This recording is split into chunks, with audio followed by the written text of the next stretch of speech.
Hey everyone, I'm the Joker. And I'm Batman. And we watched a movie. Yeah, guess which one? Actually, that's right. This is misleading. Sorry, guys. We watched Batman Returns. If you're looking for 1989's Batman, we'll put the link up here because we did that one earlier. Today we're doing 1992's Batman Returns. So not only did Batman return, so did Tim Burton, director Tim Burton, and Batman himself, Michael Keaton. This almost didn't happen, for a lot of reasons, some of which are stupid. Number one, stupid. Superhero movies weren't really a thing yet. Yes, there'd been some, a very few. But we didn't talk about franchises. We didn't do strings of movies.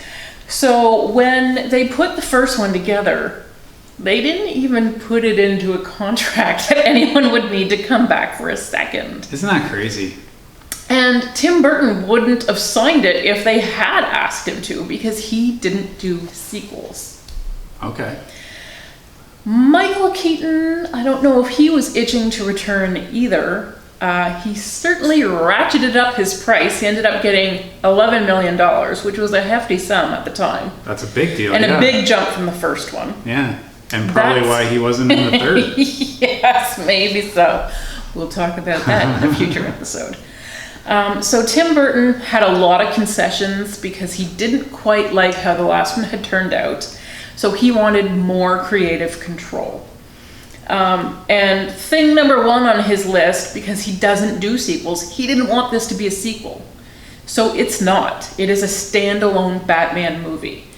And you can tell because the sets are different, even though the studio spent a lot of money preserving the sets from the first movie. Gone. All new sets. It took out most of the studios. This is one of the last movies that used great big sets like this. You know, now we do green screens for everything. Yep. This was a massive set built. Not just for Gotham City, but the sewers. Yeah, that's right. This is nuts. Anyway, so they made the concessions, they spent the money, they got these two guys back. Only two other people return. It's Michael Gough, of course, who played Alfred, and Pat Hingle as Commissioner Gordon. Oh, yeah. Those two are the only two who last all four. Yeah. So, just spoiler alert. Shit's going down, and pretty soon. So they brought on Michelle Pfeiffer, of course, as Catwoman, Danny DeVito as Penguin, and Christopher Walken as Max Schreck. So if you have been asking the question, how many villains does it take to replace one Jack Nicholson? The answer is 3. I mean, the answer might be more than 3, but it's yes, at least 3. It's at least 3. Yeah. I mean, honestly, that movie, Batman, 1989 Batman, is pretty much the only comic book movie to only have one villain. It's a very rare thing. Yeah, it is. And yeah, Jackie Boy, he can pull it off, but oh yeah, he can. This movie, trying to replace him, it was a tall order. Billy D. Williams expected to come back for this. He played Harvey Dent in the first, and he signed on assuming he would get to play Two-Face in the next one. Well, when Tim Burton returned and said he didn't want to do a sequel, they rewrote the Harvey Dent. They took him out, and they started calling that guy Max Schreck. Oh. Yeah. Oh, so that's weird. Yes. That's really weird. It is very weird. So, of course, every single thing about this movie is very weird. Oh, it's bizarre. Let's start with a dark and stormy night when a young woman gives birth to a penguin. A penguin baby? I don't know. Certainly I know the people who did makeup and costumes kind of played around with actual physical deformities that humans could have. And then they, of course, exaggerated them. But, like, you know, he kind of has flippers, but those could be fused digits. He's got a hunch, which, okay, I mean, nobody in the world has ever looked like this guy. No, he's got like fangs. He's got like a bizarre nose. beak. Yeah, exactly.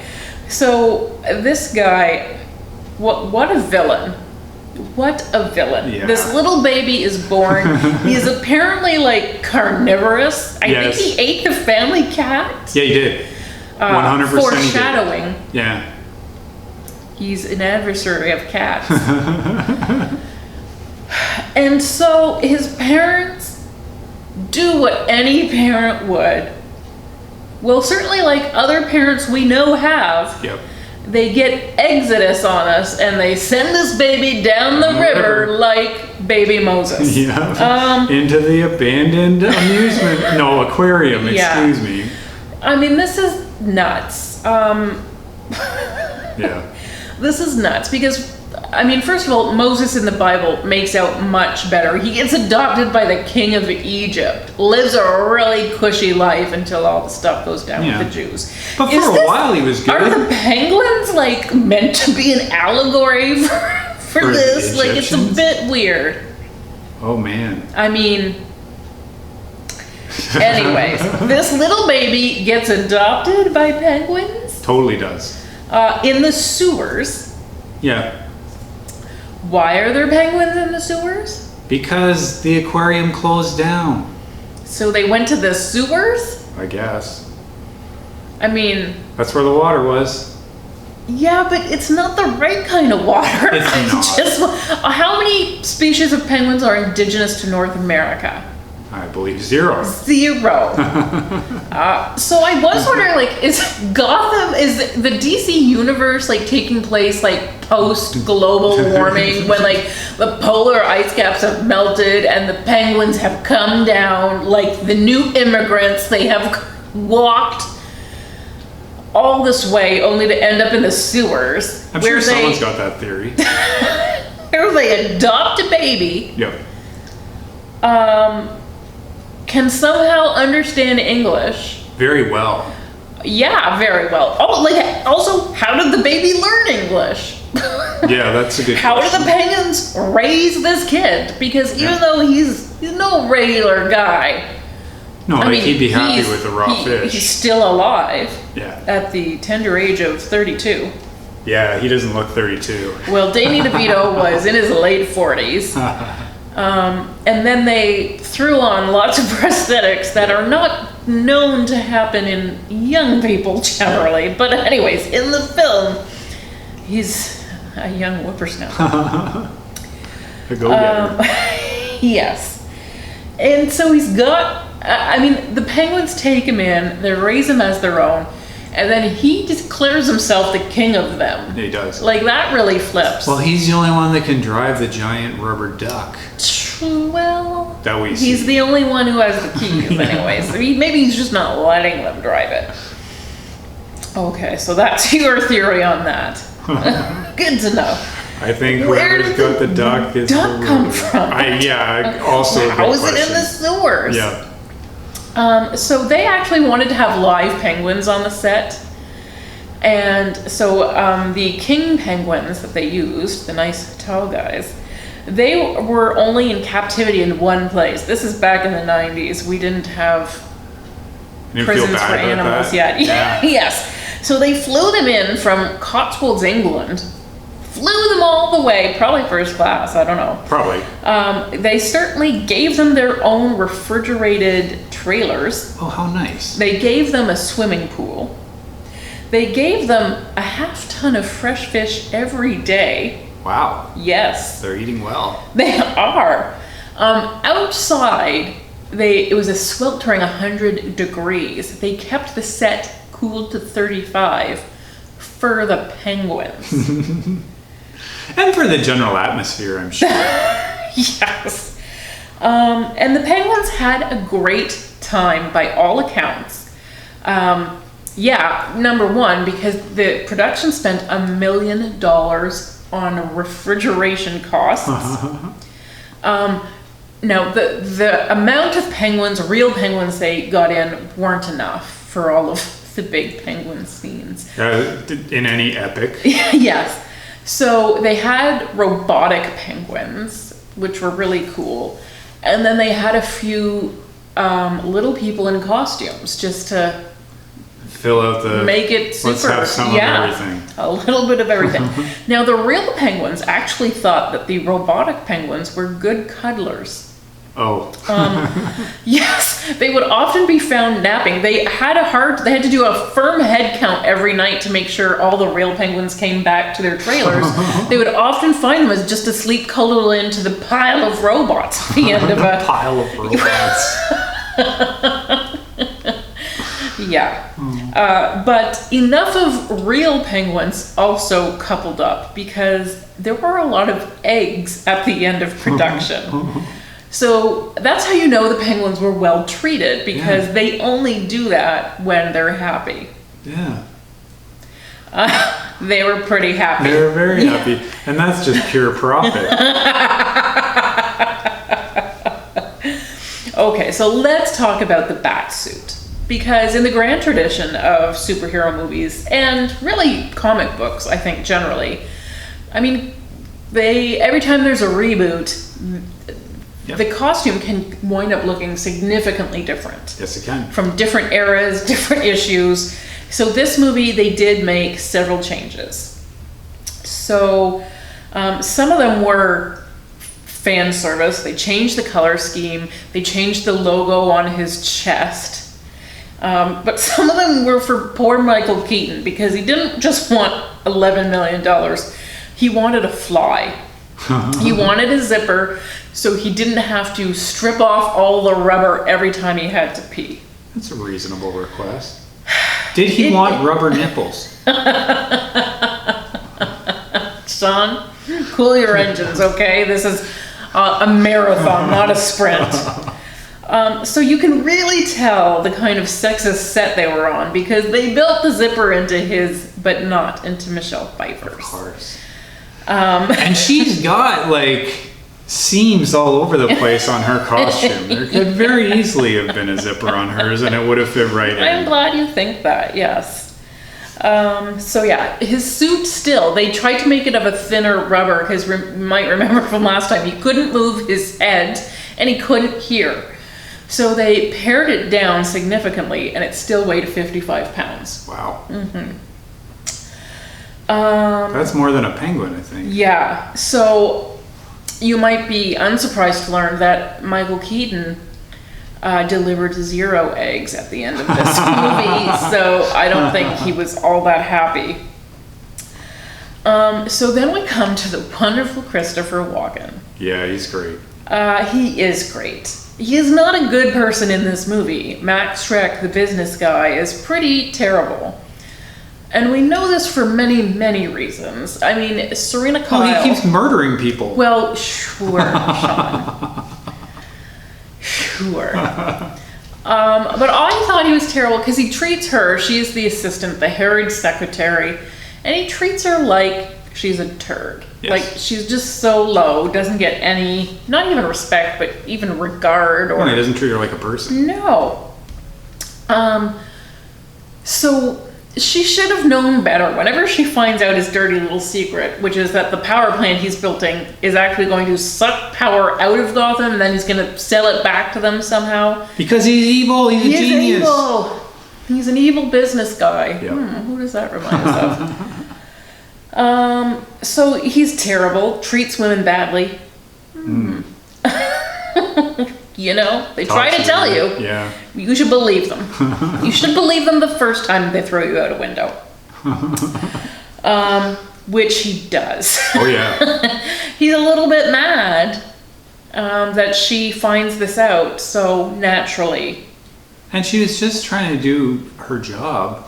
She's just trying to read the Bruce Wayne file. Mm-hmm. Yeah. But I think the tough thing for me was he's this evil guy, but a lot of the time he's kind of dressed like Willy Wonka.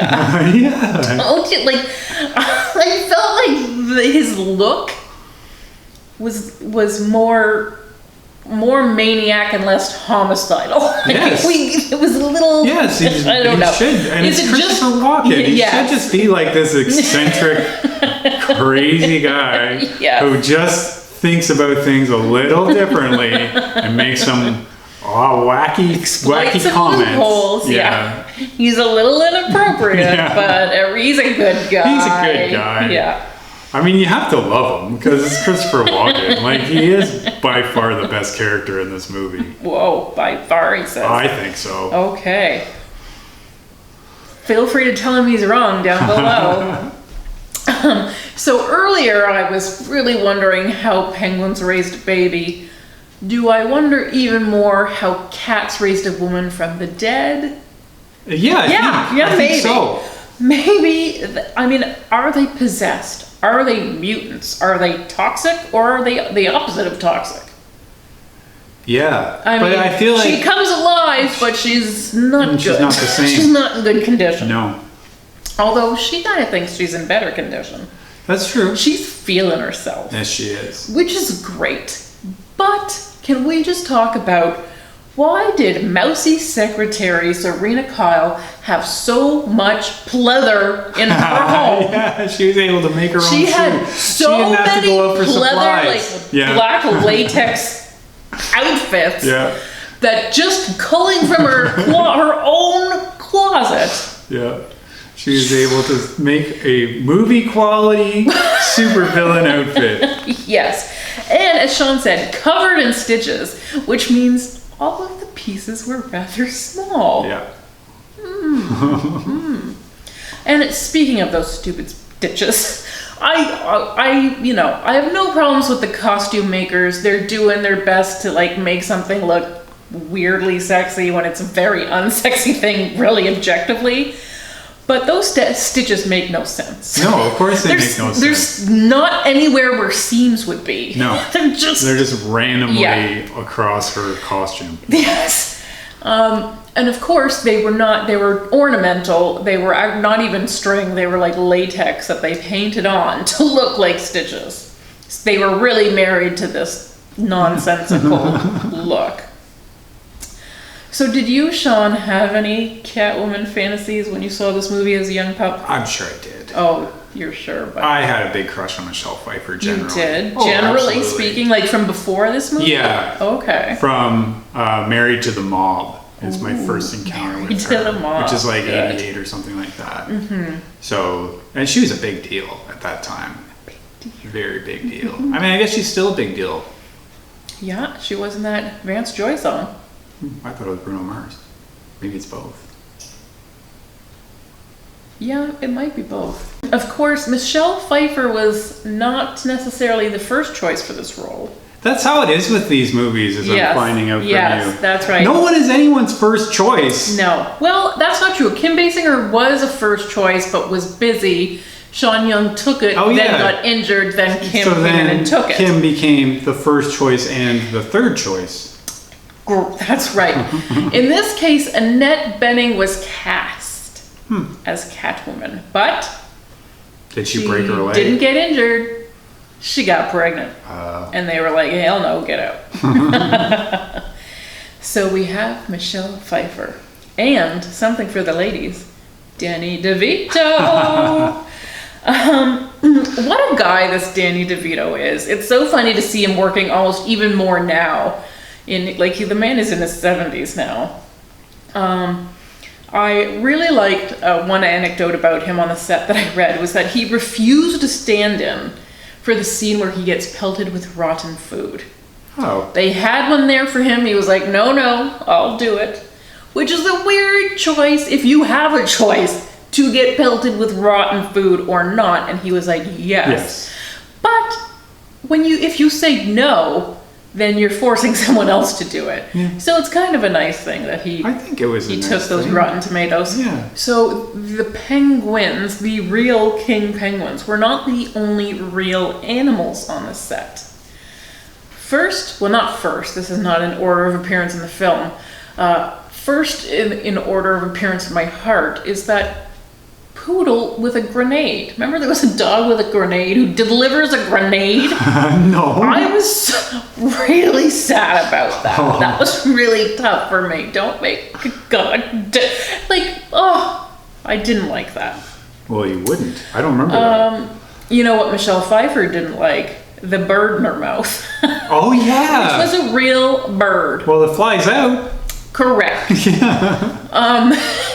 It does fly out. So the trainer had to practice the bird first, being trapped in just a small dark space that wasn't someone's mouth. And then working up to actually being inside Michelle Pfeiffer's mouth, which I guess they hadn't heard of avian flu yet. I hope they wouldn't do that again today, but they did it then. Oh, I'm sure they wouldn't do it now. Why would you use a real bird for that? Nobody was worried about Michelle Pfeiffer in that scene. What they were worried for was the bird. Not because Michelle Pfeiffer might slip and take a chunk out of him, but because Michelle Pfeiffer's cat, or I should say Catwoman's cat, Serena's cat, is also in the scene. Oh. You may remember Penguin holds a knife to it or something, threatening the cat. Yeah. And they were worried that the cat was gonna jump at the Finch and tear its little head off. Yeah. So the cat was tethered to the bed with a string, so it couldn't do that. Because my parents' cat. Oh, really? Definitely. They had a bird feeder. Oh. And the bird feeder was in a tree. The cat thinks it's a cat feeder. Yeah. The cat would climb the tree and wait for the birds and then jump out at them as they were leaving. So, your parents were the Karla Homolka of cats. Basically. Or birds. Of birds, yeah. Birds. Yeah, that's really what was going on there. Learning some uncomfortable truths. Now, it wasn't just dogs delivering stuff in this movie. You may remember a monkey delivers a letter to the Penguin. A letter from Batman. So there is a man dressed as a bat, a man dressed as a penguin, and they use a monkey as a go-between. Yeah. And they had a really hard time getting the monkey to do this because it was terrified of Danny DeVito's makeup. I can't blame him for that. This is a monkey who lived in the wild, presumably, afraid of Danny DeVito on the set. It's just not. They basically had to film him separately from Danny DeVito for him to really be able to do this. And at least one of the times he got so frightened, he attacked Danny DeVito in the junk. Oh, man. So, yeah. That also would have been a good time to call the stand-in. Learn your lesson. But, in fact, the penguin costume is quite padded in a lot of areas. So, he was all right. Oh. Yeah. Phew. Yeah. Michelle Pfeiffer, I'm talking about her vinyl cat suit. She was vacuum sealed inside of it every day. So I mentioned she did not get a zipper. So she had to not drink all day long. But there was kind of an upper limit of how long she could be in the suit because it was so tight she would pass out. So it was get the suit on, shoot, shoot, shoot, because she can't drink and it's so tight she's not getting enough blood to her head. Oh, so it's kind of makes Michael Keaton look like a real pussy for complaining about not being able to move his head. Yeah.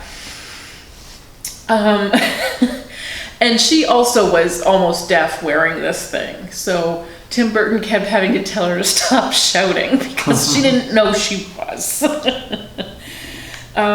So that suit, though, kudos to the costume designers because that suit inspired a lot of young boys. It also inspired extra police work because they had to send out extra patrols because movie posters were being stolen on the regular at bus stops. They were very popular, ended up in a lot of kids' bedrooms. And to this day, if you have your hands on like the big full bus ad, it's worth a lot of money just because of how rare they became. They all disappeared. They were very highly coveted. So good job, Michelle Pfeiffer.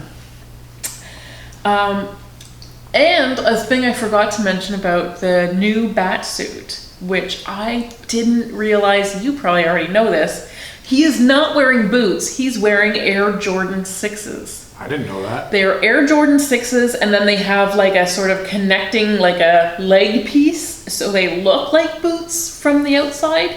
Like there's an upper that comes up his shin. Okay. But they are Air Jordan 6s. Oh, that's funny. Yeah. That's why he's so fast. Yeah. It all makes sense now. So, because she was getting vacuum sealed into that costume, when they basically had to like cut her out of it at the end of the day, that suit was done. So at $1,000 a piece to make that suit, she went through 60 of them. Wow. Over the course of filming, because that's all, it was only good for a single use. That's crazy. Yeah. It is pretty crazy. We both kind of struggled with this scene, the masquerade scene. There's like a charity ball, and Christopher Walken. I mean, there are some great looking costumes. I'm used to a masquerade being masks only. Christopher Walken shows up in a cape. I mean, mask is right in the word. Masquerade, not caperade. Masquerade. But you may notice that the only two people at this thing not wearing masks are Michael Keaton and Michelle Pfeiffer. It's a symbol. So, exactly. Not exactly a hidden meaning. It's pretty blatant. And they also recognize each other, not in the face, not because those are foolproof, clever designs, but a saying that they recognize. They said to each other when they were having their first fight. Oh boy! And Batman, come on, man. He's the one that serves it up. He didn't have to reveal his identity to her. I know. Disappointed. He was so down on Alfred for the little mistakes he made in the first movie, man. but Bruce Wayne is kind of a disappointing guy. That's like all through these 4 movies. It's like not living up. Everyone knows Batman's secret identity. He does not keep it from It's not secret. anyone. It's just his other identity. Yeah. That is equally unsecret. One thing they did keep from the comic books, though, that I kind of enjoy, speaking of that monkey with the letter, every time Batman sends a note, it is in Bob Kane's handwriting. Oh, that's funny. So obviously he lettered it all the time in the comics, and he letters it for the movies too. That's so cool. you will recognize Batman's handwriting. That's cool. That is cool. So my mom is deathly afraid of cats. She was attacked by a cat when she was young. She had a newspaper delivery job when she was a kid, and she got mauled pretty bad by a cat. So she has been afraid of them for life. And my sisters and I are all not super fond of them ourselves. So when you see the scene of Serena Kyle lying unconscious on the pavement, and the cats surround her, which is what cats do to my mom, because they know she hates them. And so my family are farmers, and when we'd go to my aunt and uncle's for like Christmas or whatever, all of the barn cats that they thought were like dead these past 3 years, every single one of them showed up to surround my mother. Thank God they never sucked her toes, because they did Serena Kyle, and look how it worked out for her. She became a supervillain. That's right. To be fair, I don't believe my mother ever rubbed herself with tuna first, which is what they had to do to the cat, to poor Michelle Pfeiffer, in order to get those cats super excited about licking her profusely all over her body. Yeah. Oh, man. Tuna does a body good. So there's a lot of clowns in this movie, and there's Yeah, kind there of are. like a circusy. There's a whole clown gang. Yes, there's a whole clown gang. It kind of calls to the Joker a little bit. They sort of hint around the Joker a little bit in this movie. But they're not really allowed to refer to it directly because it's supposed to be a standalone thing, so it's a quiet thing. But there is one clown that should stand out to all of us. I'll give you a hint. He's super tall. He is in the credits known as the Thin Clown. It's Doug Jones. Oh, Doug cool. Jones. Guillermo del Toro's Doug Jones. Yeah. Yeah, so that was kind of his breakout role, was playing the Thin Clown Crazy. in Batman Returns. I know, so long ago. So because the 1989 Batman was really successful, of course, people immediately were like, we gotta do this again. Get somebody in here. So they were working on scripts, 5 minutes after they made their first million. So they were working on one that would have been a direct sequel called, not a sequel to Batman and Robin. So they were calling it Batman Unchained. Whoa. Don't you kind of want to live in a world where Yeah. Batman Unchained was a thing? Kind of, yeah. So in that one, so again, this would have been a sequel to Batman and Robin. Mm-hmm. In that one, the Penguin comes back. He reappears as part of Scarecrow's, he gets like hallucinations when he uses his gas or whatever. Yep. So Penguin would have come back through that. Wow. So they also, thinking ahead, now that they've been primed on this, they're thinking ahead to all these sequels. They sort of thought, well, should we make it clear that also potentially Catwoman could come back? So they spent like $250,000 to shoot that closing, well, it's barely even a scene. Yeah. But you just see her Her like, head. yeah, looking back over of the her city, head. so we know Yeah. she survived, even though that's not Michelle Pfeiffer. It's just some stand-in who In got suit sucked number up into 61. yes, exactly. Yeah, $250,000 to put that tiny little scene in. But I mean, none of these movies have good endings either. Oh no, They're don't. all really bad. They're pretty bad, yeah. Well, that's the thing. They wanted to bring the Joker back. And they were pretty clear that he did die in the first one, but then Yeah. they were like, well, everyone loves the Joker, so So let's just have some cats come and lick them. that's right. Those are handy cats, I guess. Yeah, they are. You don't call the SPCA on those. Nope. So, I don't know if you remember the one line that I laughed at the hardest. And there's some awkward dialogue in there's this so movie, much. and frankly, in the franchise as a whole, Yeah. awkward dialogue. My favorite line, of course, Danny DeVito says, "What you put in your toilet, I put on my mantle." So, either what the heck are those people flushing, or what the heck does he have on his mantle? I get the whole, like, one man's garbage is another man's treasure, but there's only a couple things I put in my toilet.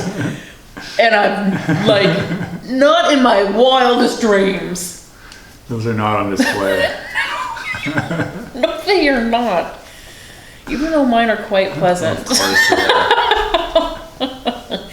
are. So one thing that super surprised me in this rewatch, I think I saw this as a kid. I feel like, and it could have been just be like the McDonald's commercial or whatever. That the Penguin scared me. He was a scary guy to kids.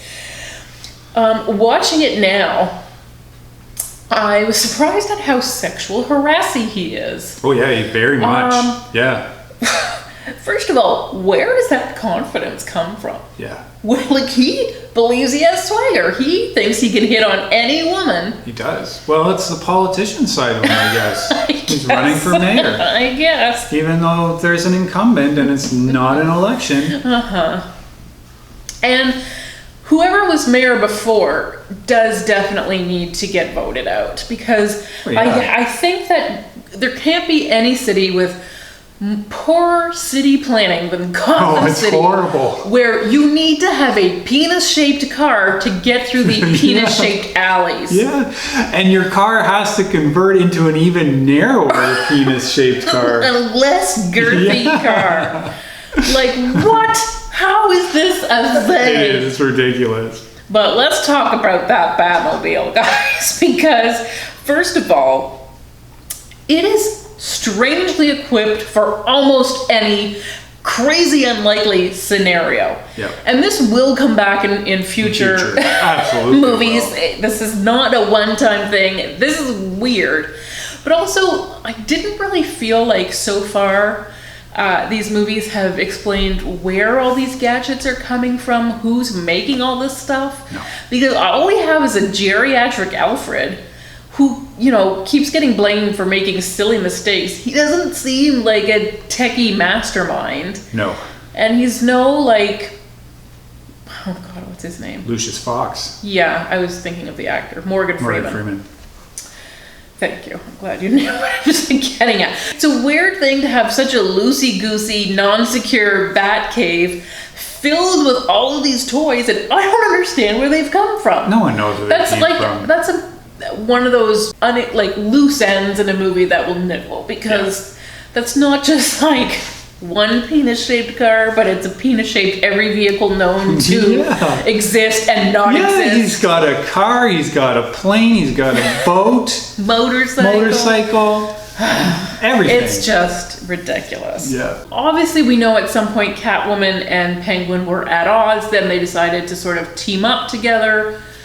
And Penguin, I guess, because in his heart he's still mad about being given up by his parents, he's gonna somehow get retribution by killing all the firstborn sons in Gotham.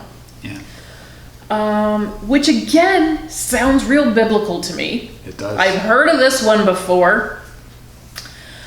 In the same Moses story, I think. Yeah. It's been a while since I read my Bible, but I think that's right. gosh. But here's the confusing part. He seems to believe that all firstborn sons are babies. Yeah, that's right. And it's not just him that, like, Tim Burton goes along with it. They get like a little circus train to go pick up, and they're all just toddlers. You are a firstborn son. I am. It's and you true. are not a toddler. Your dad is also a firstborn son. And he is retired.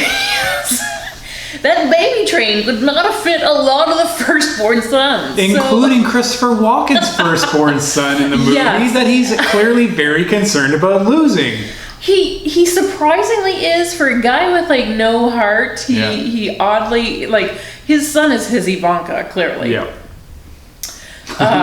He's willing to even trade his own life for his son. And that's a big deal for Max Schreck. Clearly it is a big deal. And so I wish we knew a little bit more about that relationship and why that would be, because I don't see it though. It feels a little out of character. Yeah, all out of character. And also his son seems like a real dud. Yeah, for sure. He doesn't have anything that he's bringing to the table. Yeah. He probably doesn't even think his son is so hot he'd like to date her.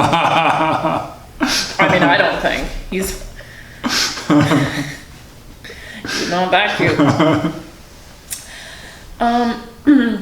So the Penguins, of course, get drafted as the army in this war.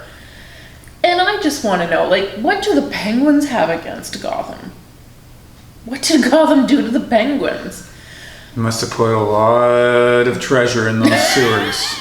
Yes. But do the Penguins know that they're basically suicide bombers? That's a good question, because they're really signing up for it. What have they been promised for in heaven?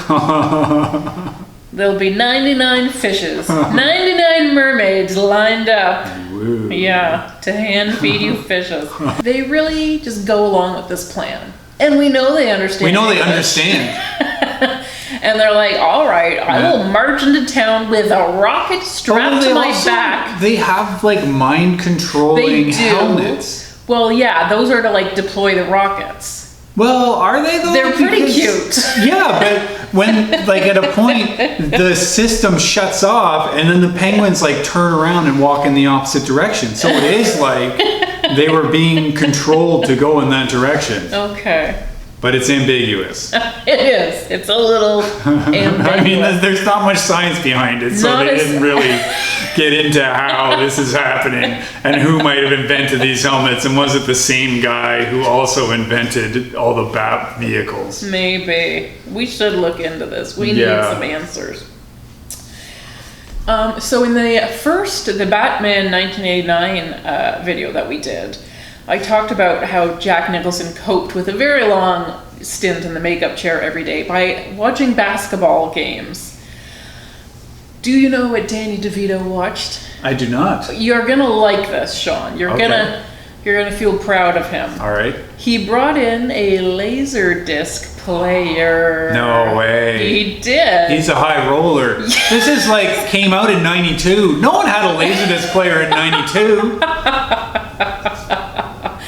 It's pretty baller. Yeah, it is. The first time you told me about these things and then showed, like, they look like records. They're records, but they're like, but they're silver. So yeah, and they're so heavy. I still can't wrap my head around. Like, It's feel bizarre. like I understand the 8-track tape better than I understand a laser disc. For sure. Anyways, he was in on that. Good That's for what him. he watched I in his am makeup impressed. trailer. So something that I also was having a hard time wrapping my head around, because this would very much change about a decade later, a decade and a half really from this movie. Tim Burton was really criticized for the dark tone of this movie. And I know you're watching it feeling like this is not dark. It's not dark at all. It's maybe even a little too silly. It is very silly. Of course, the world had only seen the very silly 60s TV show. Yeah. So they thought this was very dark and perhaps not as family friendly. Like, they thought, oh, I'll be able to bring my kids to this. But there's like a sexual harassing penguin and a fetishized cat lady, and it's, there's some stuff going on that we don't even know what to make of. Like, it's very problematic. One half of the future ambiguously gay duo driving around in his magic penis car. I haven't found his Robin yet. Oh boy. And that's, who was cast to play Robin in this movie before Tim Burton agreed to come back and then didn't want to make it a sequel? Only because he told me. It is unbelievable. No. Oh no. I didn't that was the first one. Yeah. With Kiefer Sutherland. Well, who's in this one? Marlon Wayans. No way! Marlon Wayans. That would have been cool. Was gonna be Robin. That is a pretty good choice. Isn't that crazy? Yeah. I kind of I want to see that. I want to see that now. But I would have loved to see that in the early 90s. Well, I have to say, Sean, the possibility is out there. I have not heard anything from Marlon Wayans. Don't get your panties in a bunch. But I have heard that Michael Keaton is in talks to reprise the Batman role in the Flash movie. Oh yeah, because they'll go to like all the alternate realities. Yes. They already did that in the TV show recently, where they had Artie Knox, I think it was, come back from the first Batman movie, the reporter. So, Michael Keaton could be putting on the Batsuit again. That's kind of cool. Will it have a zipper? Only time will tell. It'll have a zipper. It'll weigh less than 55 pounds. Oh boy. Yeah. Then it's not really a predictions. homecoming then, is it? No. But he's a little older now. He is. You're worried about elder incompetence. Incontinence. Yeah. Elder incontinence. Or just the weight of it crushing his spine. Or soul. Well, you know what? He came back in Birdman. Yeah. Or the unexpected virtue of ignorance. I loved him for that. Oh, so good. He wasn't exactly poking fun of himself. If anything, that movie had such a high tone. But a real struggle for an actor whose career was defined by playing this recognizable superhero. Yeah, it's an awesome additional layer to it. Yes. It's perfect casting for that reason and also Michael Keaton is amazing. And then he played another winged not hero. Oh, I'm not. Yeah, you When? did. In Spider-Man, he's the Vulture. He's the Vulture, of course. So he plays guys with wings a lot. Yes, a lot he of does. birdmen. Well, a bat's a mammal, isn't it? Yeah, it's not a bird. It's not a bird. I think Dan DeVito in the movie even said like, "Oh, talk about the lost link between man and bird," and I was like, "What?" Again, science not their strong suit, maybe. No. Anyways, he may be coming back to the DC universe. 2022 is when this movie is scheduled to come out. COVID has changed a lot of things. I have not heard. Obviously, they're still just casting. He is in talks. I guess, wouldn't it be wonderful if we drop in on this universe in which he is still Batman, sitting beside an aged Robin, played by Marlon Wayans. And they are now the unambiguously gay duo. All right, so that about covers Batman Returns. Yeah, I mean, what do you say? Yeah, that's a lot of information. So do you like it more or less than the first? Much less. Oh, okay. Yeah. Even though both Keaton and Burton say they like it more. Yeah, I'm not on board with them. You're not on board with that. No, okay. It's way too bizarre. Okay. It doesn't really work. Like, Catwoman, what? Penguin makes no sense. Any of the stuff that happens with them. Max Schreck is ridiculous. Awesome, but how is he doing any of this? How is he getting away with being this evil? Like, he's not even trying to hide how evil he is. Well, Gotham is a lost cause. Yeah, but Bruce Wayne comes in and has a meeting with him and isn't like, why would I even bother? Because I know he's evil. But he is. You know he's evil. And you're still going to go in and talk to him about having a joint power plant venture? Just so you can be like, I'm not really into it. I feel like Bruce Wayne can turn him down. Okay, fine. Yeah. All right. He's not obligated. Well, you should stop complaining about this one because we're about to go on a steep... Oh, we are. As much as I'm really just more disappointed by Batman Returns because I think it should have been better than it is. Okay. It's still an all right movie. It's a decline, but you're right. We just drop off the cliff after this. We're going to crash and burn. Yeah. So what's the next one? Batman Forever. Batman Forever. Okay, so tell us all your unexpected praise for Batman Forever or your unpopular opinions. If anyone likes Batman Forever, wow. Tell us. Yes, please. So watch for that. That's coming soon. Help us. Thanks so much for watching, everyone. Bye. Bye.